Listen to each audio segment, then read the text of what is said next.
Économie et marché financier, l'analyse de Cédric Fouché. Les 100 premiers jours du second mandat de Trump signent la pire performance boursière américaine post-électorale depuis les années 70. Mais Donald Trump lâche enfin du lest depuis quelques jours.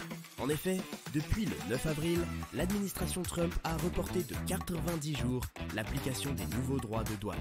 Les marchés respirent, mais attention, tout cela ressemble à une partie de poker menteur. Donc entre la Chine et les États-Unis, qui bluffent vraiment. Malgré des droits drastiquement augmentés des deux côtés, Pékin n'a pas cédé. Résultat ?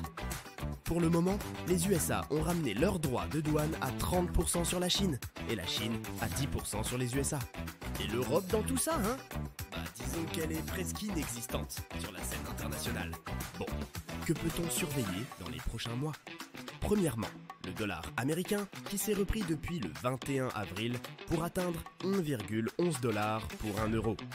Est-ce durable ? Affaire à suivre.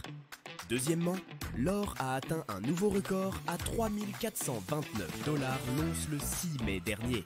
On peut donc se demander jusqu'où ira la peur des investisseurs. En 3, les banques centrales attendent la suite. Mais elles seront prêtes à baisser les taux s'il fallait sauver la croissance, même si les risques inflationnistes compliquent forcément l'exercice. En 4, les bourses. Après le rebond de 18% en Asie, de 25% pour les banques européennes depuis le 9 avril, ainsi que des résultats trimestriels sur les techs, la santé et les banques supérieures aux attentes, beaucoup se demandent quelle est la meilleure chose à faire. Eh bien, notre conseil, rester prudent semble être raisonnable, car la géopolitique et le commerce international dominent les marchés. En 5, finalement, la vraie question à se poser est la suivante. Ce répit tarifaire est-il une saine respiration ? Ou bien l'œil du cyclone ? À suivre donc. Voilà, c'est tout pour le moment. Rendez-vous le mois prochain pour une nouvelle analyse des marchés financiers. Retrouvez-nous sur les réseaux sociaux ou sur le site inter-invest.fr.